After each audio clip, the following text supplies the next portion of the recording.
Here for a minute. How are the average working Americans just surviving the economy right now? Because let me tell you, my electric bill that is due tomorrow was $1,075. Yes, you heard that right. $1,075 for 28 days. And before you come at me and say that I need to go on a budget and yada, yada, yada, no, I'm not doing a budget plan, because what happens with a budget? Eventually, the money that you didn't pay towards your electric bill from the budget, you have to pay back to the electric company. So I would rather have a variable bill each month and just pay it than be stuck on a ridiculous budget. And if we think it's bad now, it's only about to get worse. When you're broke and you're hungry and you want breakfast, just go to a hotel and eat breakfast. They'll never know. Let's see what they've got for breakfast this morning. Shh, don't be suspicious. Is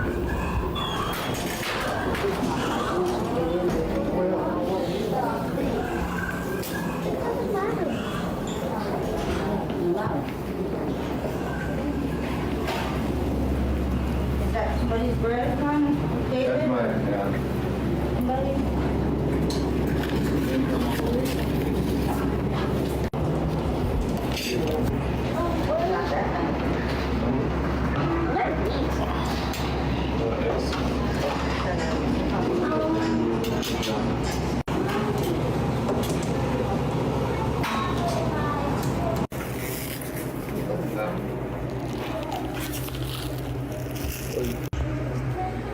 Yummy, yummy.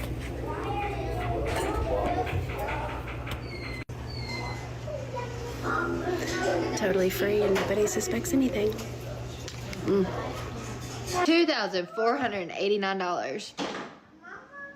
$2,489.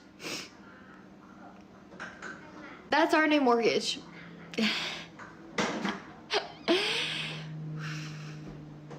Got this in the mail today. That our mortgage is going from $1,818.74 to $2,489 a month. I don't know who can afford that, but I know we can't. That is insane. Called the mortgage company and they're like, listen, it ain't got nothing to do with us. Your insurance went from $3,000 to $6,000. The lady was like, that is astronomical. What? And how was I not notified of this other than this piece of paper that literally made my stomach just drop? Do you ever catch up? Do you ever catch up? Because I tell you right now, we can't afford that. This is insanity. This is crazy. And if you can afford that kind of mortgage, that's great for you. But this is crazy. And I don't really care who sees this, because there's a lot of people on here that know me. But and something that I don't really talk about is finances, because it's weird to talk about to me. Oh, maybe now I can apply for food stamps and they'll actually approve us. It's dang, they make everything so expensive to buy. It makes you question so many things. Like, why would God do this? But then it's like, God's never failed us, so there's that. So I'm just gonna wait for my insurance lady to call me back when she gets off of her lunch and hopefully try to figure this out, because there's no other way. We gotta work something out. I'm just, maybe it's just me. Now look at this here. $8.29 for some damn beef bologna. I don't give a if it's by Oscar Mayer. It's $8.29 for beef bologna. I've never in my years. This shit is unreal. We used to measure the American dream by homeownership, a stable job, and a bit of savings. Today, millions of Americans are measuring it by whether they can afford a pound of ground beef and a decent place to sleep without maxing out a high-interest credit card. The middle class isn't just shrinking, it is actively being priced out of basic existence. We are watching a slow-motion collapse where utilities, rent, and insurance premiums have completely detached from the wages people actually bring home. It is a mathematical trap, and as you are about to see, the breaking point isn't coming in a few years. It is already here. Does anybody else feel like they're going insane right now? Your gas prices are going up, healthcare is unaffordable, Your food prices are ridiculous. 50-year mortgages is a thing.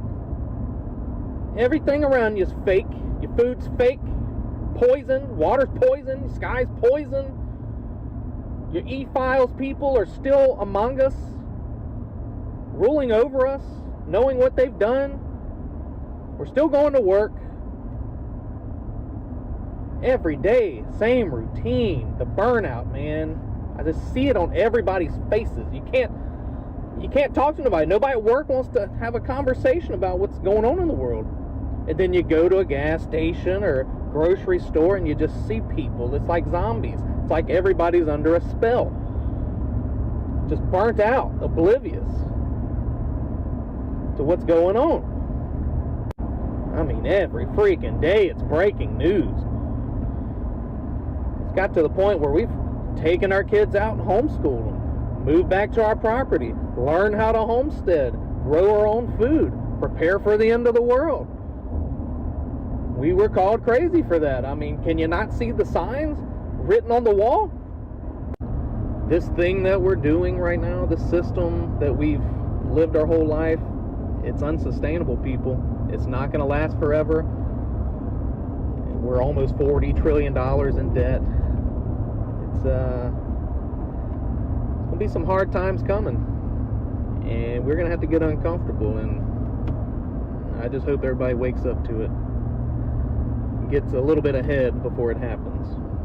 The hard truth that not a lot of people want to talk about right now is that in this here economy, the middle class no longer holds the weight that it used to. So they look good on paper, right? They look stable on paper because they got the good job, they got the homes, they got the benefits. But in real life, they are literally one emergency away from financial chaos. And it's not because they're irresponsible with their money, y'all, but it's because a lot of the middle class was built on debt, not stability. So what happens if there's a medical emergency? What happens if someone loses their job? I can tell you from seeing it firsthand, there is a lot of panic. Genuinely terrifying how short of a time frame people actually think. And there's so many people that I'm saying, I'm 32, right? I'll be 32 this year. And there's so many people that are my age that have zero in checking, zero in savings, no 401k, or maybe they have a few $100 in their savings, right? People are thinking that right now is a bad time. Right now in this country, it's a bad time. 10 years from now, when you're starting to get into your 40s and you're still in the same position that you're in, will things be better then? 20 years from now, when you are supposed to be retiring, even though they keep pushing the federal retirement age, what's it going to be like in this country? Have you thought about it? I have existential dread thinking about how many people that are my age right now that aren't going to be retired. Are we going to be working till our fingers are bloody, bruised, broken? My parents aren't going to be able to retire. My parents, I'm lucky that I'm in a position where hopefully I can take care of them when they get to that time. But it's terrifying to think about. It's just, it is, our government isn't even thinking that far into the future, it feels like. They're thinking about every single administration that's there. They think maybe in 10-year time frames. The dynasty thinks in millennias. They're like, where will we be in 1,000 years? Where will we be in 100 years, 1,000 years, 10,000 years? Well, let's set up our future for that shit. Maybe I'm just pulling the dynasty out of my ass. But still, like, we need to think further out and pick our politicians not based off of how you feel right now. Think about how you want to feel 20 years from now. That's the politician that you should be supporting. I need to have a vent session for a second about the state of affairs in this country. So I have two adult children. One is 18 going on 19 and the other one is 21. My 18-year-old is working currently as an HVAC apprentice and working on getting certified, but he's making $16 an hour, which I live in a small to mid-sized Missouri town, so that's pretty typical around here. Wages are, low compared to a lot of places, but so is the cost of living. but he would also not like to be living at home with mom forever. He's more of like an independent, autonomous person, so apartment living is not for him at all. He wants a place where he can have his truck and his dirt bikes and be able to work on motors and have the freedom to do what he wants with the place and also be able to have all of his stuff. And at this point, honestly, renting a house would cost more than a mortgage payment anyway, but he's been looking for houses and just trying to figure out what he can afford and what he can do. And like, he found this place that was only $125,000, which is like dirt cheap around here. Like, that just doesn't exist anymore. But it had no basement. It was on like a slab foundation, I think, and probably needed some work, which he is naturally talented at that stuff. Like, he works in HVAC. He's very mechanically inclined. Like, he can do this stuff. So he's not afraid of a fixer-upper. Found out that the main reason it was priced so cheap is because it was in a flood zone. So it was a no anyway. But keep in mind, $125,000 house in this economy. And when we looked up to see, like, if he did like a 5% down payment on this thing with, you know, your insurance and PMI and taxes and everything, his payment would still be $1,100 a month for a like cheap piece of crap house. And just the look of absolute dread on his face when he realized how completely unaffordable and unattainable it is for him to be able to buy a house and live on his own. Now, my oldest son just turned 21. He's been waiting to turn 21 because he wants to get into the cannabis industry. And it's just like the alcohol industry, where if you want to be like a brewer or a bartender, you have to be 21 in order to do it. So this past week, Thursday, he interviewed for a job with a grower. And just a couple of days ago, he was offered the position and officially accepted it.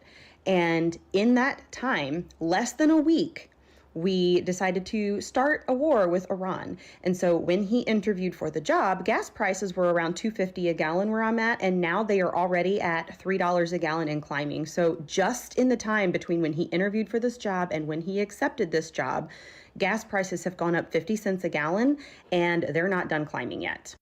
And this is an issue because this job, there's a lot of dispensaries here in town where if he had, ended up there, he'd probably be a little bit better off. But this was the job opening that was available at the time for him to get into the industry. And it is a farm, which is 30 miles up the interstate from where we live. So now he is going to be driving one way to work 30 miles at a time when gas prices are going through the roof, because we decided it was a good idea to start a completely unwarranted, unjustified, and unnecessary war with Iran. And I'm now sitting here thinking about my own situation, where my own currently hourly wage is, and considering if I was their age, if I was just starting out. So thinking about buying the same house that I live in right now at its current value, at current interest rates, with the same % down payment that I paid for this house back in 2017.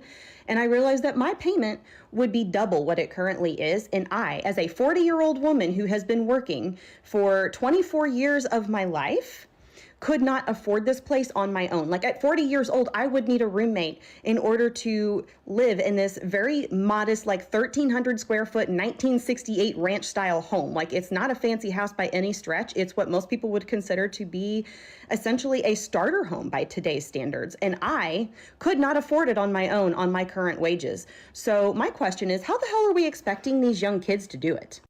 Like, for someone to start out, even in my area, in like rural Missouri, they would have to make $30 an hour in order to be earning a living wage, in order to live on their own and support themselves without the help of a spouse or a roommate, just for a single person to live and make it on their own, to be able to afford a vehicle payment, vehicle insurance, a mortgage or rent payment, and all of the utilities and groceries and cell phone bills and stuff that go along with just living your life. That's no fun stuff. It's just to live. They would need to make $30 an hour. With no commentary, here are average monthly costs for people who live in the United States. We're going to start with cars. Used car payment, on average, $550 a month. New car payment, $780 a month. Average insurance across the country, $210 a month. And average gas per driver, $210 a month. That means if you are the average used car driver, you are spending $970 a month on your vehicle. And if you're the average new car driver, you're spending $1,200 a month on your vehicle. These costs do not include maintenance, tires, oil changes, anything. Moving on. Average rent in the United States, $1,700 a month. Average mortgage, $2,340 a month. Average electric bill, $150. Average water sewer, $90. Average internet, $80. And if your home has gas, the average is $65 a month. Phone bill. Average US phone bill, $150 a month. Healthcare costs, I was trying to find a number that would maybe include insured and uninsured people, but the most solid number I could find, the average for unsubsidized premiums is $480 a month, and then $125 miscellaneous health care costs, so anything outside of your premium. So you're at $605 for health care per month on average. Groceries, on average for a single person, $350 a month. If you've got kids, average daycare costs across the country for one child, $1,300 a month. If you've got a pet, you're somewhere between $50 and $300 for veterinary care, insurance, and food per month. I'm going to use the number $150 in the examples that I will list. Mind you, the average U.S. salary is $67,000. The median U.S. salary is $45,000. Median is sometimes seen as a better metric for this because it excludes outliers better. And then median family income in the United States is $83,000, and average family income is $139,000. Mind you, the average tax burden, which is, I think it might only be federal taxes, but that's besides the point, we'll just roll with it, is about 15%, and that's around $13,890 per taxpayer. The average student loan payment is $436, and the average credit card payment is $272 a month. Now, still no commentary, just adding these numbers up in two different scenarios. One being a used car driver who rents their home and has one pet, and again, the pet number that I'm using is 150. They would need $69,000 per year before taxes are taken out just to survive with no savings. I'm using 15%, so they would need $60,000 after taxes. Moving on. A new car driver who owns their home and again has one pet, using the number 150 for that, would need $81,944,000 before taxes were taken out, and that includes zero savings. Growing up is realizing we do actually use that math they taught us in school. Y'all, I'm sitting here looking at this check and trying to figure out the taxes on it, how much money I'm going to owe. And I realized that about 25% of this money goes to Uncle Sam.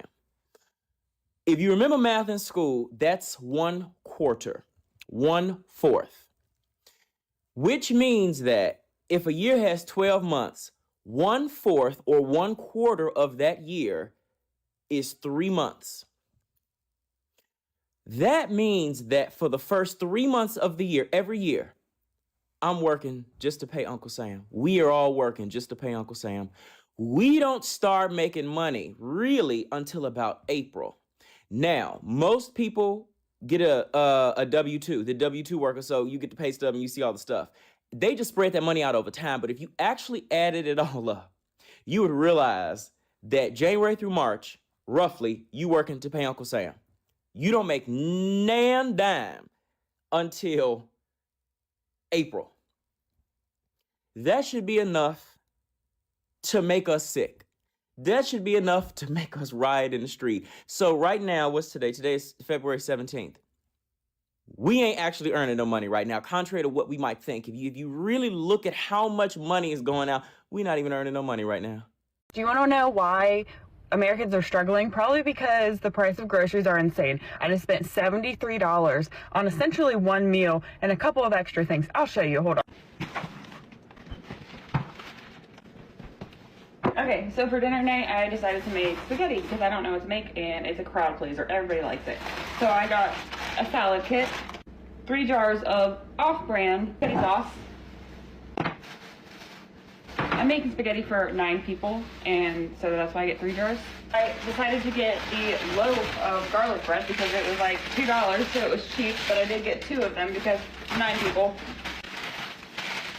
This hamburger alone cost like $20 for 3 pounds of hamburger. I do like to grate my own cheese, so I got a pound of mozzarella and I got a wedge of Parmesan, angel hair, off-brand spaghetti noodles. And for a sweet treat for my kids, I wanted to make no-bake cookies for after dinner for dessert. So I got some instant oats. We are low on sugar, so I did go ahead and buy a thing of sugar.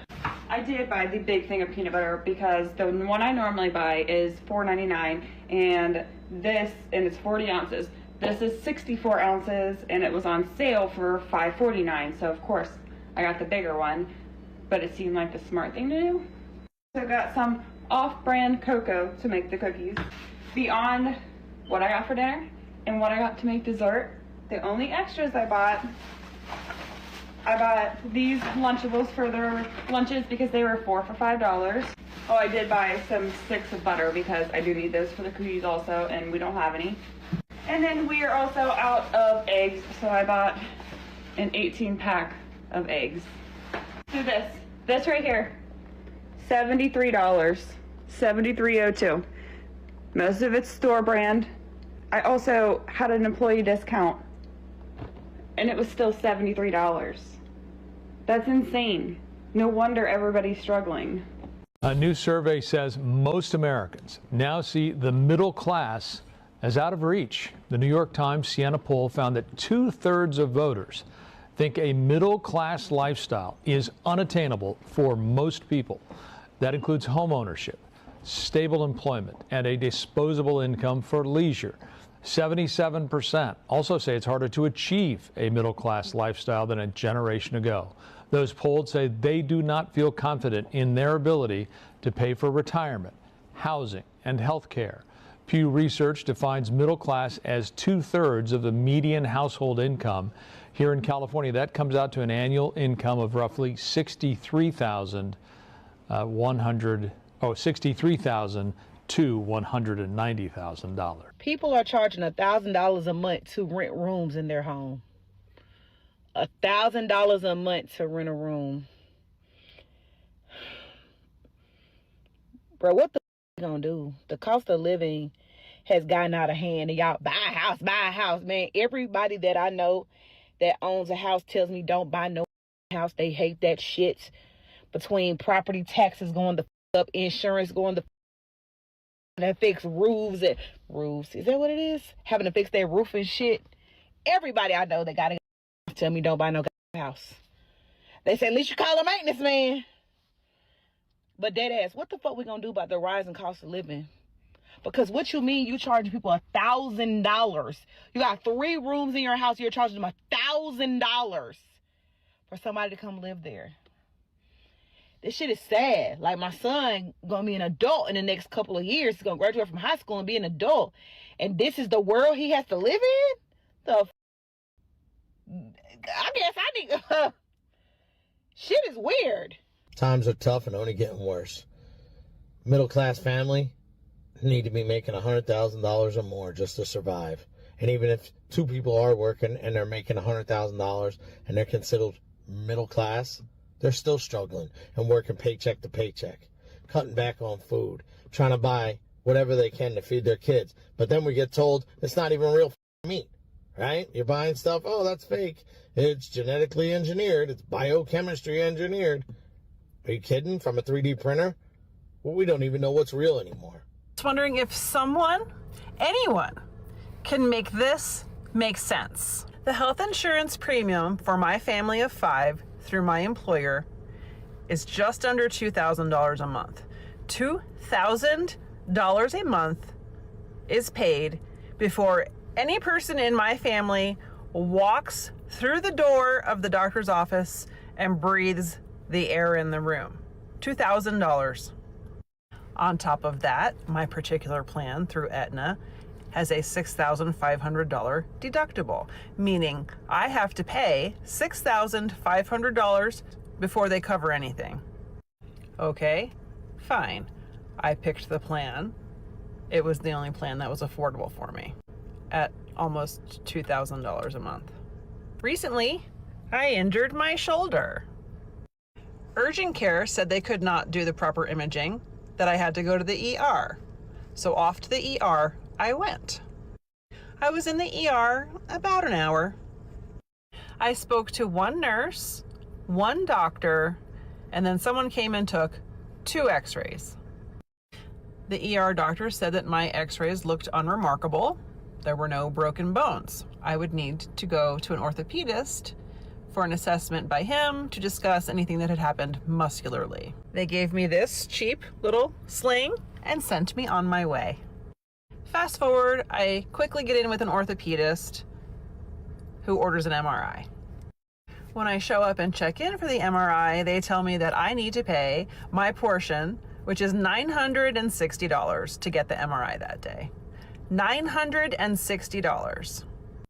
No, they cannot bill me. I have to pay now or I need to reschedule. You guys, I was so frustrated and in so much pain that I actually started crying. I gave the lady a credit card and then I turned around and said, out of curiosity, how much would this have cost me if I hadn't run it through insurance? Do you know what her answer was? About $400. So if I don't have insurance, it's $400. But if I do have insurance, it's $960.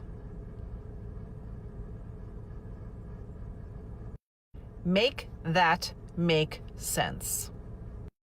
Then my ER bill showed up yesterday. They would like $1,760 for my 1-hour visit. And by the way, $965 of that total was for 2 x-rays. So I called the billing department and I asked again, what would this have cost me if it was self-pay, if I didn't have insurance? She said about $1,200. So again, without insurance, $1,200. With insurance, $1,760. And remember what I said in the beginning? I am already paying $2,000 a month just to have insurance. MRI results came back. I actually do have a bone fracture, so the ER missed that.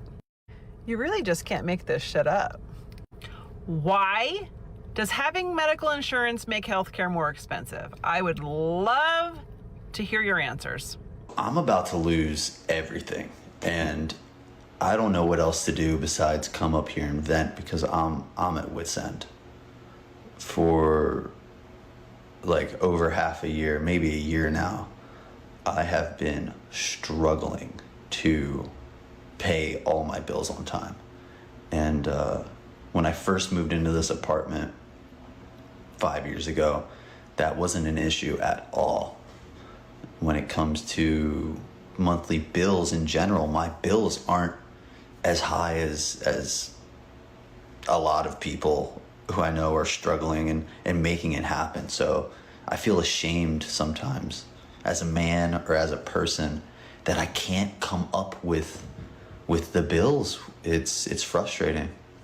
My educational background is an actor, and originally I was in LA before the pandemic trying to figure out how to make that a career, and COVID kind of brought me back to Philadelphia. When it comes to acting, what I love, what I dream, I can't pay my bills off of that.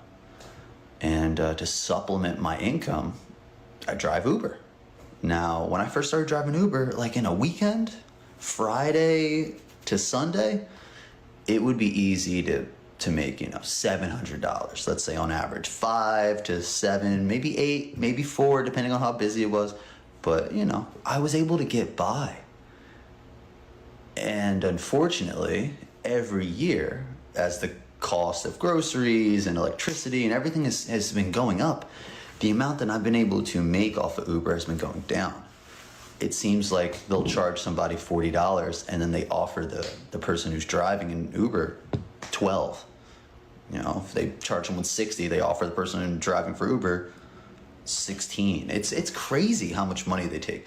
So it's become harder and harder to supplement my income with Uber. And I've gone to try to work for other jobs because of that. And like many of us, started blowing up my credit cards. So I maxed out all my credit cards and I can't make those payments. I'm struggling to pay the car payment, the car insurance, the rent, the electricity, the internet, the phone. I'm trying to keep up with all those bills and picking and choosing. And I'm starting to get to the point where it's like I'm months behind, I'm making payment plans, I'm trying to figure out what's the most important, and it's all just like starting not to make sense. I try to keep optimistic in the midst of all that though, and I'm applying for jobs. I got accepted. I'm good at like interviews, I crush them. When I get a chance to talk to somebody, often I get hired, but I got offered a job at Abercrombie & Fitch. They're gonna pay me $12 an hour. So I can't That doesn't even make sense. So I'm at the point where it's like no job will pay me enough to cover my bills, and now my bills are so far behind. It's like I need $3,000 to fall from the sky, or I'm eventually going to just like, I don't know, they're going to repossess my car, or I'll get an eviction notice eventually. My girlfriend lives with me, man. She works 40 hours a week. She only brings in $2,000 a month. So I pay our bills. I'll go work. I'll do Uber. I'll go get us some food. And then we wait for that paycheck. And then she throws it at whatever bill she can. And then I try to feed us and keep us running until she gets paid again. And that's not working out. So I keep doing auditions. I'm trying to apply to be a firefighter right now. I Uber every day right now. It's Wednesday. I drove around from 7 till 11 and made $20. So I don't know what to. I'm about to lose my shit. I am about ready to blow a gasket. I swear, I am. I just got off the phone with my mortgage company, right? Because they called me. I was like, why did my mortgage company call me? I'm up to date on everything. Everything's cool, right? You know, I just checked my bank account to make sure the payment came out. I actually sent them $890 instead of $840, which, you know, is what I'm supposed to send them. And they called me up, and I'm like, yeah, what's going on? They were like, well, Mr. Hayes, we're calling to let you know that as of November 1st, your mortgage payment's going to be going from $840 a month to $991 a month. And I was like, for what? They're like, well, you're $900 short in escrow. And I was like, what do you mean I'm $900 short in escrow? How is that possible? How? Explain this to me. They go, well, your homeowner's insurance went from $2,600 a year on up to $3,400 a year. I said, for what? I haven't had any claims. I haven't had any issues or pop up or anything like that. What do you mean? Why has it gone up so much? Well, Mr. Hayes, you're going to have to call your insurance company for that. So now I'm going to have to call my insurance company to find out why in the my insurance went up so much to cause my mortgage payment to go from $841 a month to $991 a month. I mean, I'm barely making it as it is right now. Barely. I mean, we ain't doing bad, but we ain't doing great. What the f***, man? Well, I've hit my breaking point. I literally cannot afford to live, pay bills, or any of this shit. And why the f am I alive? Like, I almost just bawled my eyes out inside a Walmart because I realized that I literally cannot afford to live. What the f is wrong with our economy? Like, what? What? It's either like this is my weekly life. It's either eat, pay money to eat, or don't pay other bills, or pay bills and don't eat, or like it's just like I have to ask my parents to help me to survive because I have no money, because all my money goes to bills. How do people live like this?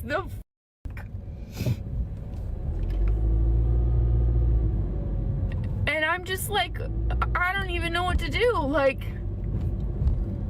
I almost think I need to move home because, like, I literally have no money to survive. Like, this is fucked. This is literally fucked. Why is the government and why are the states and why is all this shit built like this? A 50-year mortgage loan and a 15-year car loan means your economy is cooked. We're not at the beginning of the end. We are at the end. A guy on TikTok said it more eloquently than I'm saying it, but understand, when the answer to affordability is pay for it even longer, that means you have no way of turning your economy around. That means wages have been stagnant for so long, you can't change anything. It means prices have gone up so high, you can't turn it back. You don't have any options, any course of action to correct the problem. It would take something radical to fix it, and I don't think most Americans would understand what that would even look like. Like, we'd have to literally get rid of our entire economic system, and it would be a complete crash and burn before it got better. But we're going to crash and burn anyway, because 50-year mortgages and 15-year car loans literally mean that you're just going to be paying forever. You're never going to get to retire. You are never going to enjoy the fruits of your labor, and Social Security is on the verge of running out. We're giving more and more jobs to AI. We're allowing jobs to be gotten rid of. We're allowing companies to fire people. We got rid of our energy projects, y'all. It doesn't matter if you like the idea of windmills or solar energy. We don't have other jobs coming into the market. There are not enough jobs to truly supply everyone with a job. We definitely don't have enough manual labor jobs, let alone the electricians, let alone the plumbers, and let alone the construction workers. We just don't have enough of all of those jobs to go around. So if we don't have a response, and our response is simply pay for everything longer, our economy is cooked. The billionaires have done too much to the economy to fix it. They'll continue to make out like bandits, but the rest of us will have nothing to fall back on. And if you really want proof of that, look what happened during the Great Depression. So much buy now, pay later. So many people were using things on credit because everything was good. You know, now everything is not good and we're still using credit. And once it comes that we can't pay, everything falls apart. There'll be no more credit because your credit score is bad. You'll be scraping by because you won't have anything to fall back on. And I think we really need to start considering alternatives in this country. You thought rent increases were bad last year in Chicago. If you thought it was hard to find a rental last year in Chicago and you were blaming landlords, let it be known it's going to get worse. Everyone who owns property just got their property tax assessment from Cook County, and I hear double. People went from $6,000 a year in property taxes to $13,000 a year on a 2-bedroom in Uptown. Yeah, that's not getting passed along to your tenants. So it's going to be rough come spring for renters in Chicago. I logged on to studentaid.gov today because my loans are in forbearance, and I figured, hey, maybe while they're in forbearance, I can make some extra payments and try and get the principal down. You can't. You have to pay the interest first. So not only do I have $5,000 of accrued interest, like already, the daily interest rate for my loans is $24.89, which means if there's a 31-day month, in order for me to touch any bit of principal on my loans, I have to pay the $5,000, and then I also have to pay over $771.71 for any of my principal to ever be touched. Y'all, I got my property tax bill today. This shit is highway robbery. I bought my house back in 2022. When I bought my house, it was a little over $6,000. Then less than 2 years, my property taxes went up to over $10,000. Now I get a bill today. It done went up another $8,080.10. They don't want us to own shit. Matter of fact, we never do. We never own shit because whether your house is paid for in full, if you do not pay your property taxes, you could lose your home. Then I qualified for the homeowner's exemption, right? So what they did was they took it up to $13,443. They took the homeowner's exemption up $2,274.48. Look. $11,169 for this year's property tax. Hold on, let me just stroll up just a little bit so you can see what I'm talking about. Let's do the comparison. Look at this shit. Property taxes was just $10,089. Y'all, they taxing the out of me for no goddamn reason. Santa Monica has lost the freaking plot. You've probably heard of the viral Vons that just opened up at the base of a new apartment building. And maybe you, like me, were curious about how much units in that building cost. There are 230 units, by the way. And I'm shocked, to say the least. It's better if I just show you. Let's start with a studio, 1 bath, shall we? That is gonna cost you $4,775. Maybe you're like, listen, I'm an adult. A studio? Can I at least get a 1 bed? Sure, let's see. That will cost you $6,035. Most adults aren't dying to move into a 1 bed, 1 bath. You want a 2nd bedroom. Okay, let's see. Well, honey, that's gonna cost you $9,830. Listen, I want a 3 bed, a guest bedroom and then maybe 1 bedroom to be an office. Okay. $12,000. The corner 3 bed, 2 bath penthouse terrace. $30,000. For $1,000 a day, you can live in a mediocre part of Santa Monica. So how have we, the people, allowed this to happen? You know, we paid our taxes to build this road. They ask us for more taxes to build an extra lane. And then once they use our tax money to build that lane, they take it away from us and say, hey, you want to use this lane that you already paid for as a taxpayer? Pay up, buddy. Pay up using your Easy Pass. You know what, guys? This is so wrong. No one's ever in that lane because, you know what? Most Americans are struggling because we pay so much in taxes that they want to tax us again to use an express lane? Unbelievable. Crooks, I say. I'm trying to go see a movie, 3 adults, right? $84 for 3 movie tickets. Come on, you guys. This isn't even Wicked. It's Zootopia. Is anybody else one bad day away from selling everything that they own, going and buying an old farmhouse, getting some chickens, learning how to sourdough, homeschool my kids, maybe get a Highland cow? I do want a baby goat, and just living off of the land. Anybody else? I don't understand how people are surviving. I don't, because all that's coming up on my Instagram feed, my TikTok feed, literally everything is people buying houses, people getting married, having these expensive weddings, having babies, going to Thailand, going to Japan, going to Mykonos. I made a pretty good salary. A couple years ago before COVID, I made $85K, which is enough to survive in New York City. And my salary was slashed almost by a third just because people don't value design and marketing as much anymore ever since AI. And I'm living paycheck to paycheck. I work a 9 to 5. Sometimes I work over a 9 to 5 because I work overtime. I work a good job that I went to school for, got a degree for. I have 10 years of experience.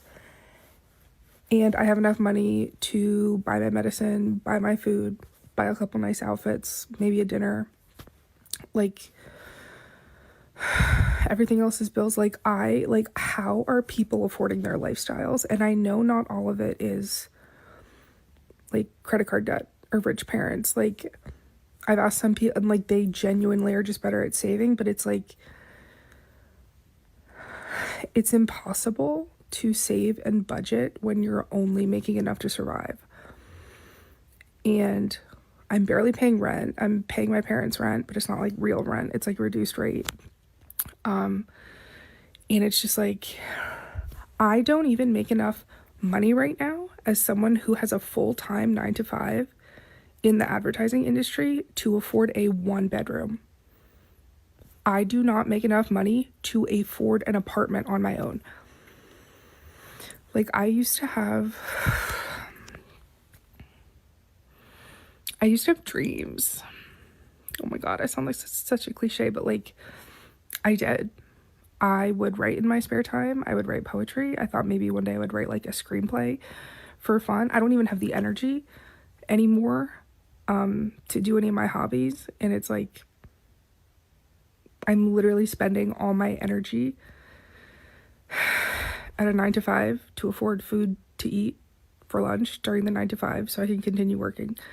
Like, here I am. It is 11:45 at night on a Wednesday. I'm sitting on my bathroom floor because I feel like I'm going to have a literal mental breakdown. How are people surviving?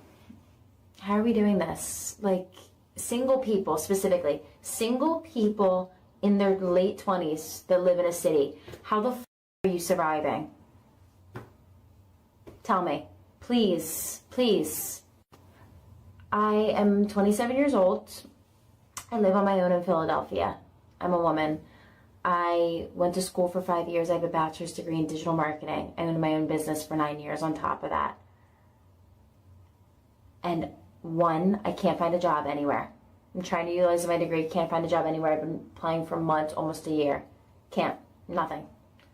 Two, I'm struggling while living on my own. Struggling. Like, I can't even put food on my table. I can't even afford my bills. I'm playing bill roulette every single month. Savings, don't know her. Cushion, emergency cushion, don't know her either. I'm at a loss of words. How the f are people doing this? I'm on the fence, and I've essentially made the executive decision that when my lease is up, I have to move back in with my parents just to play catch up. Just to play catch up on debt, just to put money in my savings again, just to re-regulate my nervous system. Because being in constant financial distress destroys your body, destroys your emotional sanctity. I'm in a constant mode of fight or flight, wondering if I'm going to make enough money to get by and survive and not get evicted from my apartment, or I'm going to be able to feed myself. Just basic human necessities. With my chronic pain, with my chronic symptoms, my chronic health issues, this is just like poking the bear. It's poking the bear. Being in a constant state of financial instability is horrible for your mental and physical well-being. And if you already have something baseline that is wrong with you health-wise, this is just like adding fuel to the fire. I feel like I'm gonna throw myself off a cliff. Like I can't even enjoy my life. Let me tell you how I know the economy is bad. I made a post about living in extended stay hotels. It has close to 1,000 comments. Hundreds of people talking about how they live in extended stay hotels and in their cars. Number two, I'm in a forum on Reddit, and every other post is about different types. They have the new sort of like payday loans that you do on your phone, and people are talking about how they can't even get those anymore. Like the ones that are against your check, people are extended beyond that. They can't get any kind of assistance. Number three, I would say every 20th video on my feed is about going to the food bank and what happens when you go to the food bank and how to use food from the food bank and what their people's experiences signing up for the food bank. I'm gonna be returning stuff. We didn't love that pita bread. I'm gonna return it. That cherry jam, I don't think we're ever really gonna eat it. I'm gonna return it. The shirt felt kind of weird against my skin. Return. Put it on my car, give me the cash, I don't care. Gonna get that money back in the account because I need every dollar. This is the hidden reason your grocery prices have been going up so much. Check this out. The holy grail for a long time has been, what if we could charge every single person the maximum amount that we know they're able to or willing to pay? They know things about us that we don't know. They're smarter than us, and we're training them in a way that is incalculable. Walk into any grocery store, and on average, everything is about 30% more expensive than it was in 2020. Inflation, supply chains, Tariffs. We've heard it all. But what if something else is happening? Something intentional? What if someone is charged $2 for these eggs, but another person is charged $2.40 at the same exact store? And it's pushing prices up. 5 months ago, a researcher reached out to me about Instacart. She'd been studying their Washington, D.C. workforce. Different pay for nearly identical work. Her question, if they do this to workers, what about consumers? Before joining More Perfect Union, I worked in grocery pricing, so I agreed to help investigate. The problem? It wasn't easy to test. Grocery prices change all the time, for legitimate reasons. Receipts you can't compare. If we wanted to do this, we'd need a team. A researcher, community organizers, other journalists, and most importantly, regular people who care. Lots of them. 5 months of digging, what we found is bigger than Instacart. Yes, inflation is real, but something else has been pushing prices higher this whole time. There's a system, one that grocery stores and tech companies built together. It learns from every purchase. It's not just online. It's in the physical stores you walk into, with the primary goal, maximize profit. Day by day, it's moving billions of dollars, one penny at a time. Here's how we uncovered it, how it's turning the grocery business into a gold mine, and why, without regulation, your grocery bill may keep climbing no matter what happens with inflation. Now, to be clear, this isn't just your groceries. This is happening especially with e-commerce. There are certain websites you go to, they use your data to figure out how price sensitive you are. And so if you go to purchase an extension cord and the one that you look at is $9.99, but then you see there's one that's $4.99 right next to it and it looks identical, and then there's one that's $14.99, and you're like, well, I'm the type of person who wants the really nice thing, so I'm going to spend $14.99 on the exact same extension cord. What's going to happen next time is they know when you go to purchase something on that website like Amazon, well, we can just charge him more for the same products because he's not as price sensitive. And then if I go on there, I say, I don't want the $9.99 one, just give me the cheap one, the $4.99. They're actually strangely going to reward that behavior. It used to be you were paying more for more quality. So my question for you is this unethical? There are so many indicators that the economy is doing really bad. We have the 50-year mortgage that is being proposed right now. We have people that are having to bunk up with family members and tons of roommates because they cannot afford to live where they are. We have people more and more that have never struggled in their life, really wondering how the vast majority of other people are doing it because they're having a hard time to survive in today's world as well. Miami's a shithole right now. It's a shithole. And if you're a local, you know exactly what I'm talking about. Even if you want to pretend that Miami's great and, oh, it's the best city, because I know a lot of you locals like to pretend that. But you see it. You see it when you're driving. You drive by houses, small little houses that have 5, 6, 7, 8 cars parked outside, because that's how many people are living there. Maybe even more, because some of them don't have cars. More people are living there than the number of cars that you see. You know that the shit is getting really stinky here. I have a colleague who's in her 50s. She works full-time, 6 days a week. Her rent went up 30% in 1 year. She could not absorb that cost, so she had to move. And now, and she found like a little efficiency. If you don't know what that is, it's basically like a converted tool shed that she's living in a converted tool shed in the back of someone's property for super cheap. It's like a little tiny studio, tiny, like a bed and some shelves. That's what she's got now. A woman in her 50s who works 6 days a week full time and has done so for decades. But she can't afford to fucking live, and now she found out she has cancer. And we work in an industry where there's no PTO. There's no PTO. Yeah, there's no PTO. There's no politician saying that we should have PTO. There's no politician in hell saying that they shouldn't raise the rents 25, 30, 35% in 1 year. And that happened to me too. That happened to me too. My rent went up in 1 year 25%, and there's no way that I could absorb that cost. So I had to move from the apartments that I was living in close to the coast to move in with family so that I could just survive. And at that time, I was working 7 days a week, making well into the 6 figures. This was almost 3 years ago. I was making well into the 6 figures, and I had to move back in with family.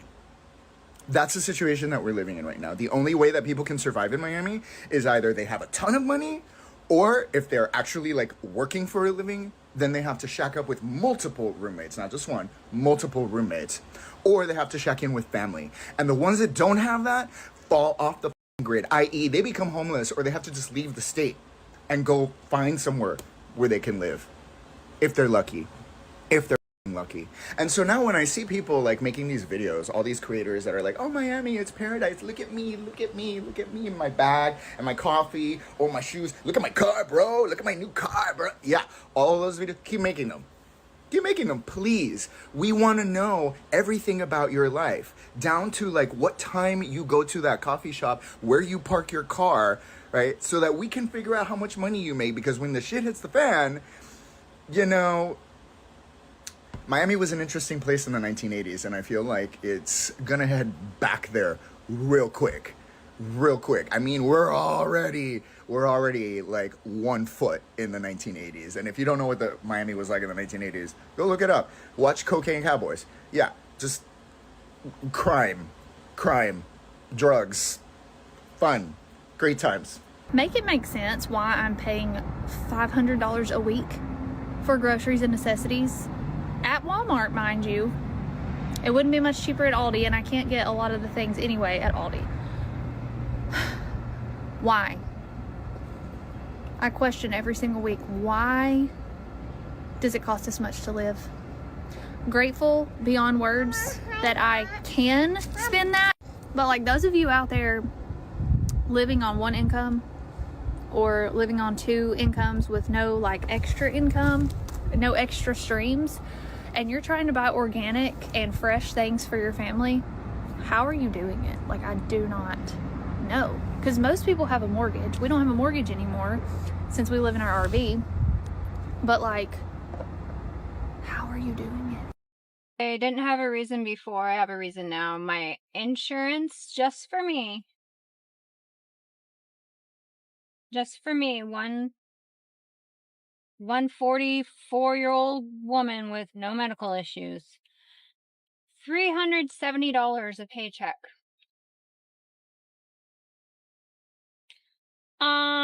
No, I'm sorry. That's $700 and something a month. I will be putting that into a high yield savings and paying out of pocket. No, you literally have me straight effed up. I was paying like $150. I don't know what happened, but I'm not doing that. What the hell is going on? $370 for one person per paycheck. So 2 times a month I gotta pay $370. No wonder I don't have any money. I'm just done with this life. You're never gonna win. Never gonna win.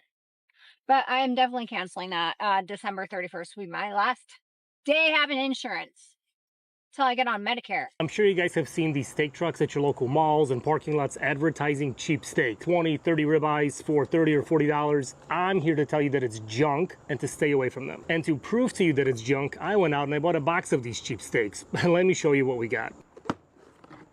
This is what you get in your box of ribeye steaks. This was 20 ribeye steaks for $40, and look how small and thin these guys are. This is not a dinner steak. Next, let me show you the ingredients list, which is kind of weird on its own because why does a steak even have an ingredients list? It's showing that these were tenderized with bromelain, and for your ingredients, there is beef, water, rice starch, salt, plum juice concentrate, which probably is there to give them a better color. The funny part about these steaks is that it's kind of promoted as a deal, right? 20 ribeyes for $40. The weight of this with all these additives is a little bit over 4 pounds. So it comes out to roughly $10 per pound for this mystery meat. If you go online or to your local butcher, grocery store, anywhere, you can find choice ribeye steaks, an actual steak that's just beef with no other additives for about the same price. So when you kind of break it down that way, this is not a deal. Now, since I bought this box of meat, let's actually throw these on the grill and see what they taste like. It smells very salty. Doesn't really smell like beef. I'm gonna leave 2 of these steaks unseasoned just so I can actually see what that meat tastes like, and 2 I'm gonna season with my all-purpose rub. Another way these steak trucks try to scam you is they will try to upsell you when you go there. The guy took out another box of steaks. He had fillets, New York strips, ribeyes, kind of more of a regular thickness, but still super low quality. And the price on that was over $600. And he's like, you know, if you buy it today, you get this truck special. It's only $3.99.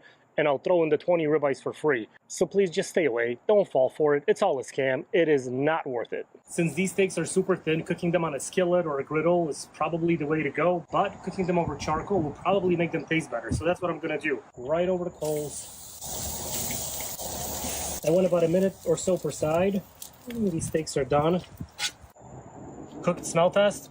It's a little bit off. It doesn't really smell like grilled meat. You can smell the charcoal, smell that char, but you don't really smell that kind of grilled beef flavor like I would expect. Let's try this unseasoned one first.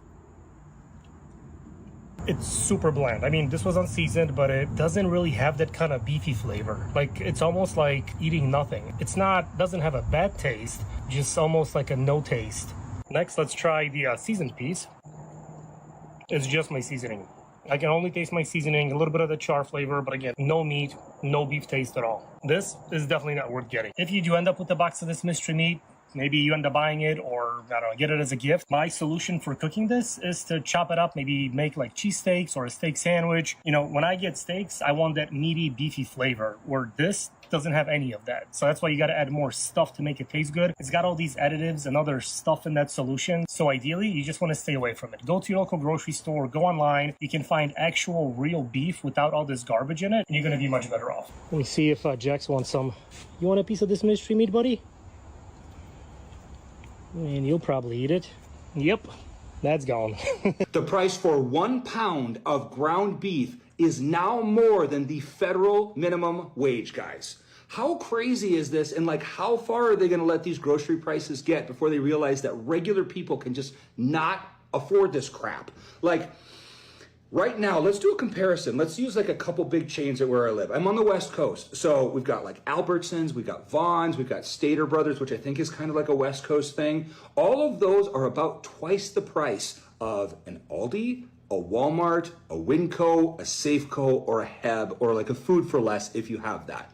So I will tell you that of all the places that I'm shopping right now, Aldi happens to be my favorite. And no, they don't have everything. And Aldi is like the great value brand at Walmart. That's all they have in the whole store is the Aldi brand. So there's not as much selection, but I like a lot of the stuff that they have there. So I did a price comparison out here. Stater Brothers, which is down the street from me, has amazing butcher department. The meat department is great. So I went and bought my weekly groceries there, $240. Next week, compared it, same level of groceries, $117 at Aldi. So it's completely insane. I think these big chains like Albertsons, Vons, Staters are going to have major financial problems in the future because you can't keep charging people double for what they can literally get across the street and have people keep paying it.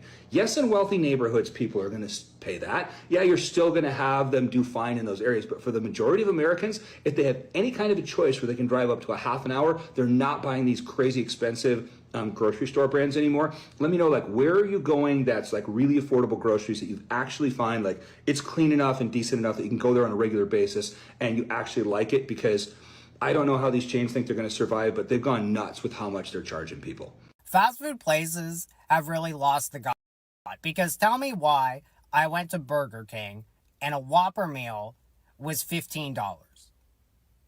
I could get actual food for $15. Like, my local pho place has giant bowls of soup made with actual ingredients that taste good, that someone took time and care to make, and that's like $18. It's almost $15. For $15, I expect an almost premium product. A Whopper is not a premium product. A Whopper is something that I would feed to like a pig. A Whopper meal should be like $8 maximum. The sandwich alone should be like $4. The entire point of fast food was that it was cheap. That's why everyone puts up with it being terrible. Their whole business model is like, yeah, it's slop, but we give it to you in 5 seconds and it's $2. So everyone's like, okay, I guess that's fine for $2. If you get rid of it being cheap, what do you have left? You just have slop. It's like fast food places want to ascend into being like a premium restaurant, but they're upgrading everything except for the food. They'll upgrade their prices. They'll upgrade their buildings to be all boring and corporate. They'll upgrade their branding to not be colorful and fun anymore. They'll do anything except for actually give you a good burger. And they think between that and the brand loyalty people have, they can trick us into paying $15 for some slop. I think they're in for a rude awakening. I think they have completely lost touch with why people are buying fast food. This is not going to end well for them, especially as the economy continues to go down and people have less and less money. Burger King, McDonald's, everyone, stop playing with these damn prices. You might be milking it now, but it's going to hit a breaking point.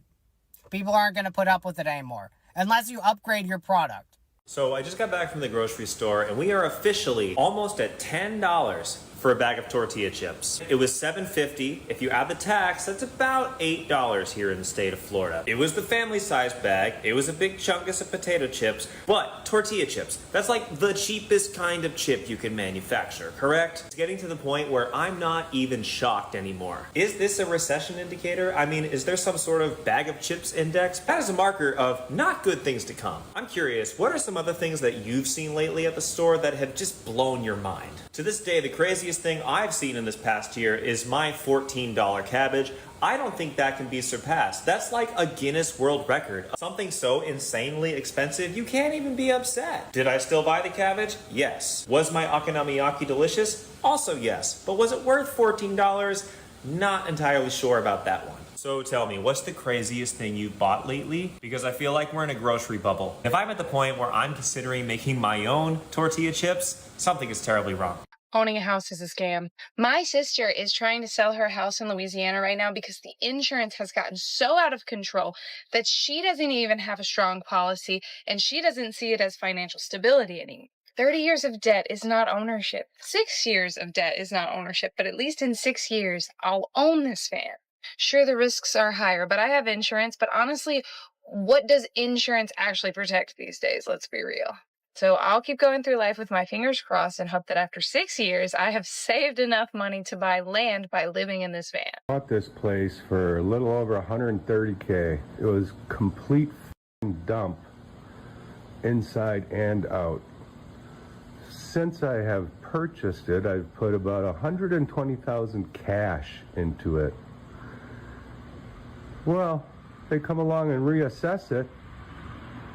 My taxes are going to triple. And I did all that work on my own. I busted my ass. Inside and out, landscaping, roof, gutted half the place.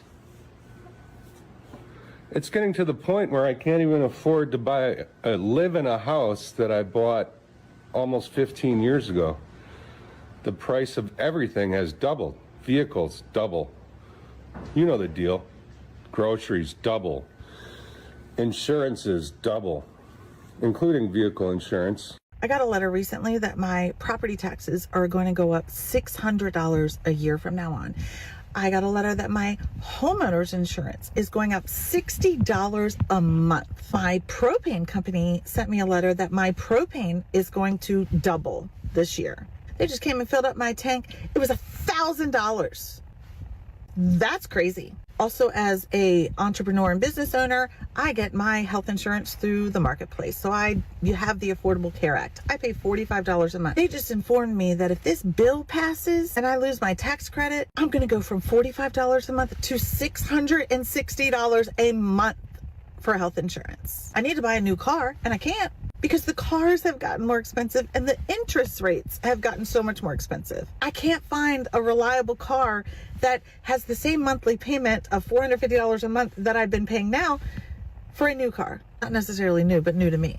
Groceries are insane, and it feels like every day I get a new email from another subscription that I have, whether it's Netflix, my website subscription, everything's increasing in price. And I sit pretty much every day stressed about money, and yet I know that there are so many people in this country that are way worse off than me, and they're not making it, y'all. They're not making it. What hurts me the most is that there are so many women especially that just cannot afford to leave abusive homes, and they have to stay in it because of this economy. So we all know that we're paying more at the grocery store every single week that we go, but besides just inflation, there are some other things at play here. Before I get into the 3 other reasons why grocery prices are going up, look at what other people are paying right now when they go to the store.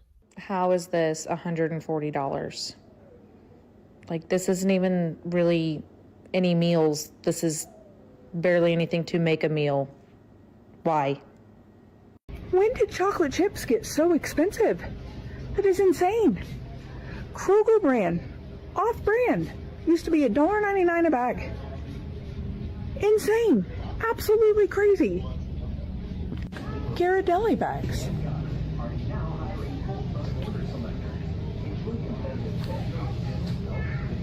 $11.99, $11.49. Kroger. Kroger. Regular size. $4.29. Toll House. Big bags. Large bags. $12.99. This is insane.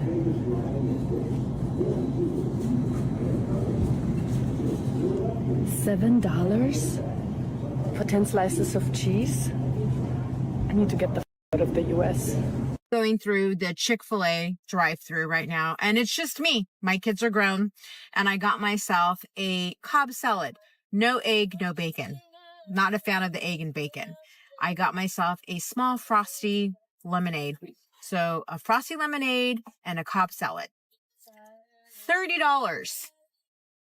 What in the world?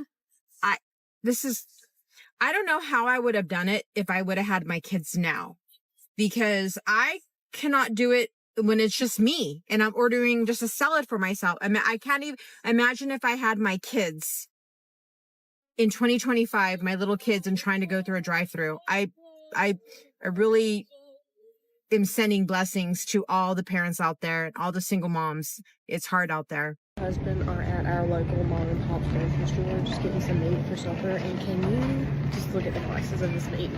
I think it's getting about time to have our own cow processed. Oh my god. The meat prices like in your area, because that is insane.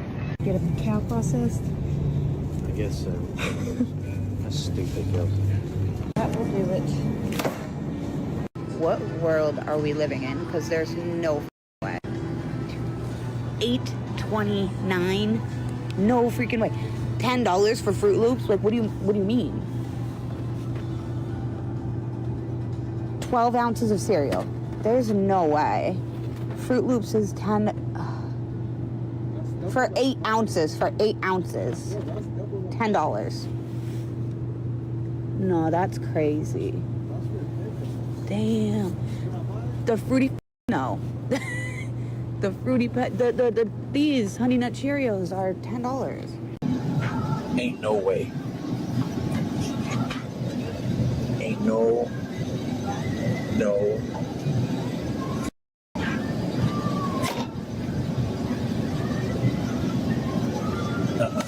Not at that.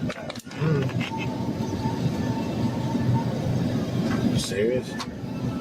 I know that I've become desensitized to the cost of groceries. However, sometimes it catches me off guard, and today was one of them. I bought 2 bags of groceries, stuff to make meals for tonight and then meals for tomorrow because we have a snow day, and also just like extra things. And some of the things are kind of expensive, right? I've got like splurged on Halo Top, I got some beef bouillon, I got some butter, I got some actual salad and like food, but like, tell me my shock when I was like mentally prepared for like $100, right?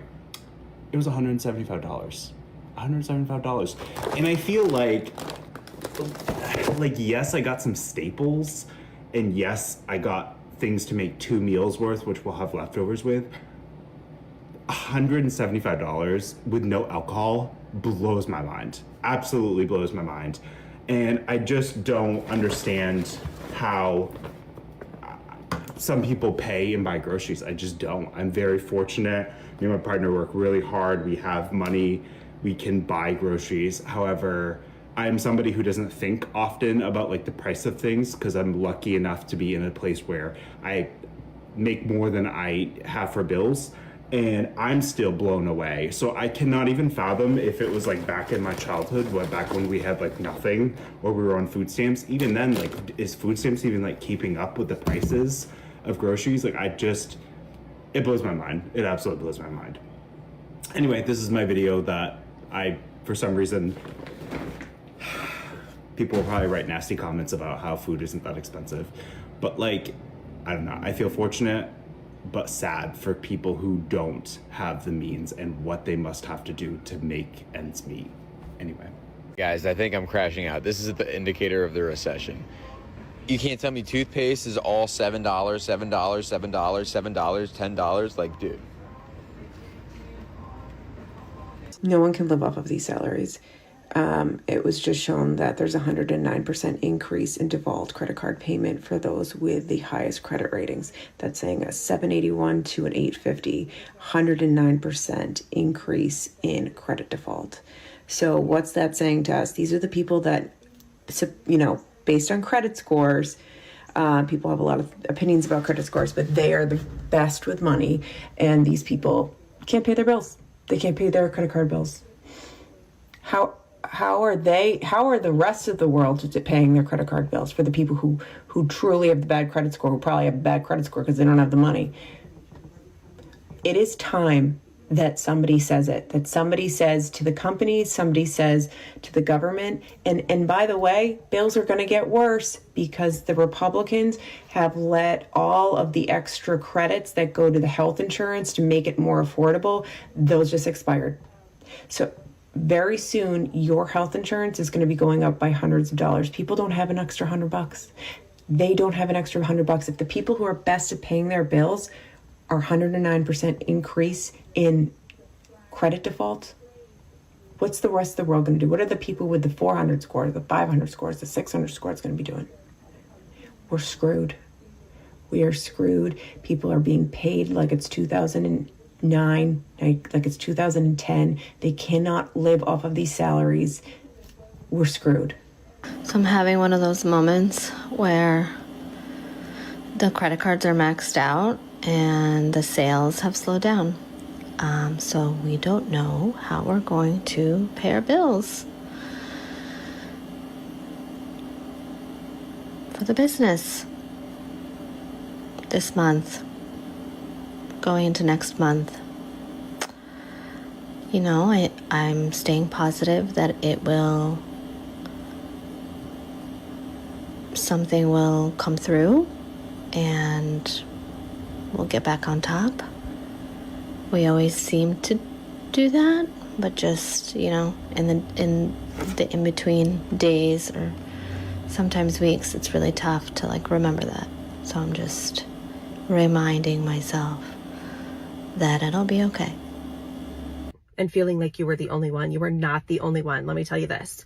I know we initially got this credit card because we thought we were going to be good and responsible, and we wanted to get the cash back, and we wanted to get the travel perks, and we told ourselves, I'm not going to overspend. I'm going to pay it off every single month.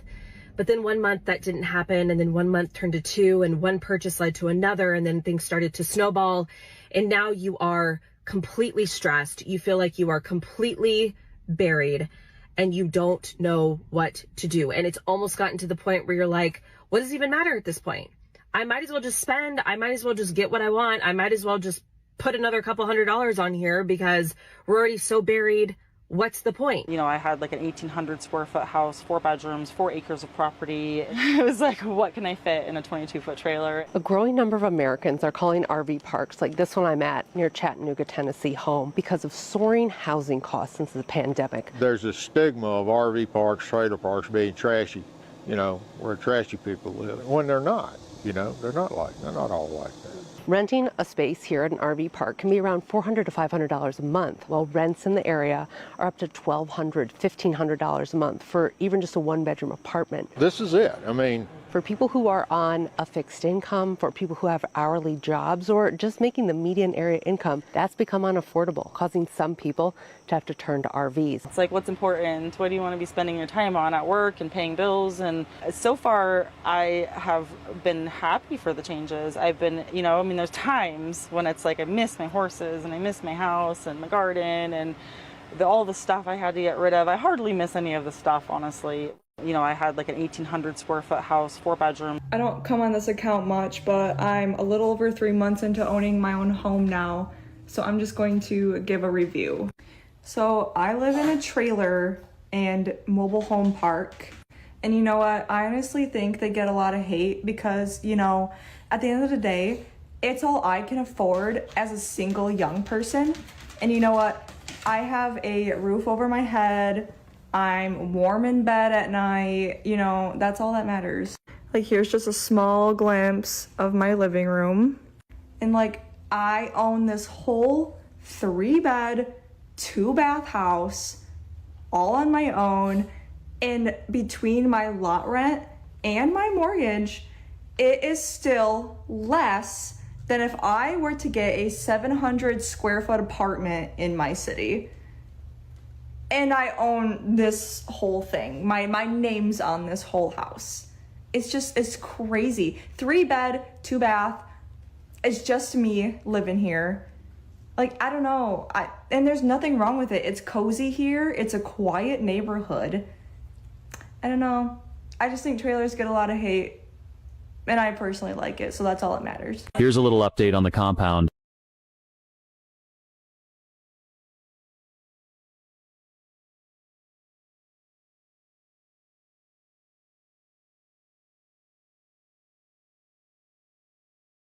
If you live in your vehicle, where do you park overnight? I'll show you. So I'm here. I am staying in a town pump gas station. I Googled truck stop near me. And then this one came up. And so then I called them and I said, hey, do you guys allow overnight parking? And he asked me what kind of rig I'm in. I told him and he said, yeah, drive up, come to me, and then I'll show you where you can park. Every town pump that I've ever been to, or Flying J's or Pilots, they've always been wonderful because they have cameras and I feel really safe. And they're open 24/7. That is one place. Then I also look on ioverlander.com and then I type in the zip code of where I'm at and then I filter it to dispersed camping, wild camping, and find free spots that way. Yeah, it's really not that hard. Some places are worse than others, but overall, it is not bad. Americans cannot afford to live at all, okay? I just had a conversation with some co-workers and they told me that some of their family members are actually living in their cars, right? They're living in cars to save money, right? They shower at the gym and they just sleep in their cars to save money and all that stuff because the rent is way too high. It's like nobody can afford to live. The only people that can afford to live, that can afford food and rent, comfortably is you got to be making like near $1 million, at least $500,000.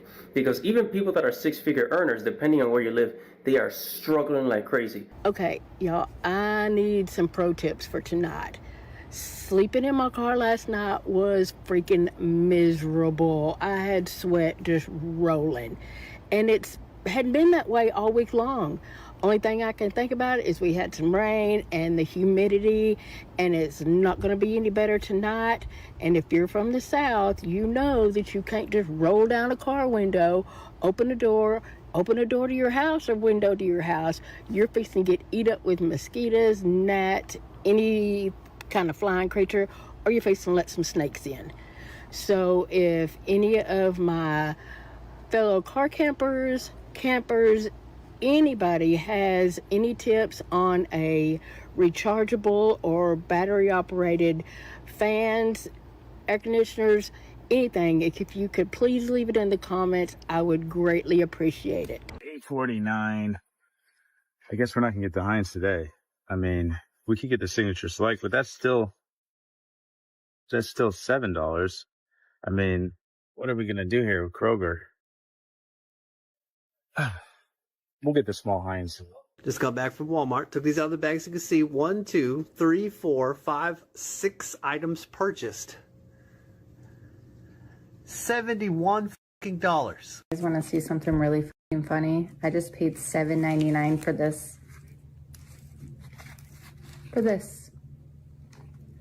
Turkey sub, flatbread, not sub, at Subway. What? Well, here's my Walmart haul. $115 and hardly any food. Yep. Looks like 2025 is going wonderfully. All right, so I just went and I picked up dinner. I just got some burgers, right? And I got some burgers, a bag of chips, and a pack of 8-pack of buns. And I about shit my pants. I'm about for the price, right? I'm not one to normally complain about food prices, stuff like that, because I know inflation is a real thing. Inflation happens, shit happens. But look at this. Take a guess. And now, first, let me preface this that I understand that I'm paying for the packaging. I understand that I am paying for the fact that it was already pre-pattied meat. It was not a tube of meat. And I understand the fact that I did go to my local grocery store, which is not Walmart. But just take a guess. $20.99 before tax for 2.5 pounds of meat. 8 patties. I about keeled over. It has never been that much money before. And like I said, I got a bag of chips. I got a pack of buns and this. And it came out to over $30. And I will never be buying that again. And like I said, I understand that it was already pre-patted meat. It was not a tube of meat. But the fact of the matter that normally, even at that grocery store, you know, a pound of meat is like, you know, $3 and some odd change. This never used to be $21 for that much. It used to be like 10, 12. Shit. I just left Walmart. I decided that I was going to grocery shop. I don't know, like the budget doesn't count. I didn't even buy that much stuff. I did have to get 2 presents for my son for his birthday, like very small presents, and we were out of all meat and all vegetables, and like I basically haven't been grocery shopping in a couple weeks, like real grocery shopping. I spent almost $600. I thought I was gonna die when I saw the total. I mean, I bought groceries. Like, we are good. We have all of the things. Hopefully I won't have to go for the next maybe a couple weeks. And I did have to buy protein forward snacks, which is what I focus on. So I bought some protein bars, some protein powder because I'm out. So that stuff does add up, but almost $600 is insane. Like, I thought it was gonna be like 300, maybe 350. I'm gonna have to go back to my like hardcore budget. I live in New Hampshire and I work in Massachusetts. We got closed early today because Amazon server, whatever I couldn't process payments, so we had to close. I had to go grocery shopping tomorrow, but I was like, you know what? Let me just get that out of the way today, so I have more time to spend with people and do shit tomorrow. I used to shop at Big Y all the time. I used to live like 15 minutes from there. That was the only grocery store within like, I don't know, I would have to drive 45 minutes to get to another one. This is by my work. Let me read you my list. I didn't even get everything on this. Turkey, like lunch meat. Cheese, American cheese. Apples, I got 3. Lettuce, chicken breast. I got 2 chicken breasts. Salsa, didn't bother getting it. Seltzer, I got the name brand, Food Club, plain seltzer. Sour cream, didn't get it. Salad dressing, didn't get it. Didn't bother, right? It was, oh, I'm sorry, I'm so irritated. $47.33. That's one of my items. These are from work. I did not buy these. I don't get a shift meal at work. That's for baking and cooking later, okay? Least they could do for me. Here's my 3 apples. Here's my 3 apples that cost me $4.15. Do you think I don't know what time of year it is? Apples are in abundance right now. They're literally throwing out apples. $4.15. Cool. This I did get because I love this. This was $5.49. This is right when I walked in the store and I was like, I used to get this all the time. Oh my God, I love this bread. I'll probably just eat this loaf of bread for dinner. Wasn't on my list, but would not equal to the things that I had on there that I didn't get. That was a luxury. My turkey. This is not even a pound. It's 0.83 pounds of turkey. It is $10.78. I would get this at Market Basket for under $5. No, it would probably be like $6. Oh, my little tiny container of spring mix. This was $3. This is the Big Y brand, which I don't care about the brand, but I was like, all right, it's $2.50 at the other store. Like, this was like, you know, I got the bread and then I picked up this and I was like, okay, maybe it won't be that bad. Then I saw this shit. Not even a pound. American cheese. This is exactly a pound. $8 for American cheese. Okay. And then chicken breast. This is 2 pounds, 2.5 pounds. All right, $5 a pound. No, that is bad. No, that's actually like, this probably would have been like $8, $7, $8 at Market Basket. It's $10.23. So let's recap here. $50 worth of groceries is 3 apples, 2 chicken breasts, a little container, right? I'll have a salad and a couple sandwiches out of this. Not even a pound of turkey meat. Exactly a pound of American cheese. American cheese. This, which I should have put it back. I thought about it and I was like, no. Because I want to eat something tonight. I want this. And seltzer water was $50. Seltzer water, a loaf of bread, 2 chicken breasts, under a pound of turkey meat, a pound of American cheese, and 3 apples. Oh, and my spoon mix. It was $50. Never at Market Basket. Literally never. In New Hampshire, at least. I don't know about in Massachusetts, but how? And this isn't even that bad. Like, I've seen other people's grocery lists and, like, their receipts. I don't understand how the rest of the country is doing this. Also, I can afford that. That's not a problem for me. I'm fortunate enough to be able to afford that. I don't have kids. I don't have someone else I'm feeding. It's just me. And I make decent money bartending my life away. But, like, how are people with families supposed to eat like that? Double that.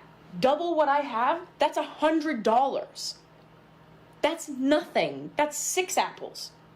2 pounds of turkey, 2 pounds of American cheese, 2 loaves of bread, 2 things of spring mix, and 4 chicken breasts for $100.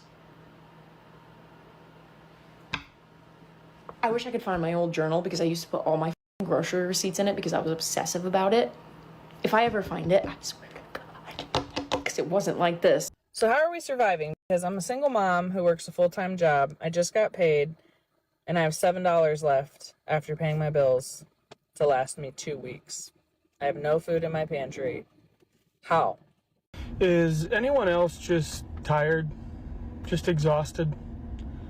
The system that we live in today, the world that we live in today, I really do not think that it was meant for humans to live like this. We have a world where all we do is chase paper, gold at $4,300 an ounce, or almost. For what? You can't eat it. We have a system where we run. For what? I don't think it's natural for humans to live like this. Everyone is either addicted to caffeine, nicotine, alcohol, working out, just you name it. Everyone has some sort of way to get a dopamine high, and it seems so unnatural. And I think it is unnatural. Just wondering, anybody else feeling that way, thinking that, or is it just me? If the cost of living gets any more expensive, I'm just gonna start stealing. You know what I mean? And I'm not kidding. $1,200. $1,200 is what we have spent on groceries this month. We're not eating steaks. We're barely eating meat. It's like ground turkey instead of ground beef. We're doing canned tuna for tuna casserole. My kids have ramen and dumplings when I don't feel like making dinner. We're not going out to eat. We're not going crazy. We have some snacks every once in a while, but it's like, oh, I don't know, a bag of Doritos every other week is what we're buying. And mostly it's like air-popped popcorn. How are we spending $1,200 in a month on groceries? This is unsustainable. How do we live like this? Okay, I just want to be real for a second. Why are we being priced out of groceries?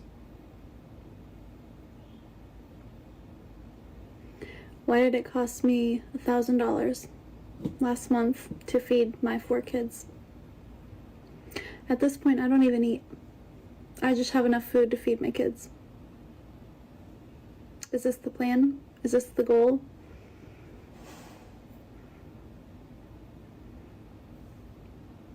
In what world is this okay? Pricing the American people out of being able to buy groceries for their family. I mean, what happens next? This is sick. I don't get it. What's the end goal? We starve. I want to share these videos with you guys because it really does show you that there are a lot of people that are having a hard time, and so many individuals think that everything is going okay in most people's lives, but the reality is that even though people seem to be okay on the surface, a lot of them are struggling, and they're being very vocal about it, and they're sharing about it on social media. So check out some more of these stories about basically sticker shock with food prices. Let's play a game, shall we? I had a friend in town last weekend, and her brother texted her while we were hanging out and said, guess how much I just spent for groceries at Walmart in North Carolina. Y'all will never guess. Here's a picture of the cart. We've got spinach, bagels, looks like a whole carrot cake, which is great. I love that choice. We've got Halo Top, Ben & Jerry's. That can be pretty expensive. Salsa, sweet potatoes, some prepackaged salad mixes, frozen veggies, case of Miller Lite. We've got organic grass-fed beef. Here's tortillas. It looks like it's keto, so that could be higher price. And maybe a couple of other things. There's a layer here that we can't really see. What do y'all guess the price is for this cart? $496 in North Carolina at Walmart. What did you guys guess? Guys, it's getting crazy. Crazy ridiculous. I just ordered a Wendy's double burger with bacon. No fries. No drink. Look, I'm not lying to you guys. Check this out. Look.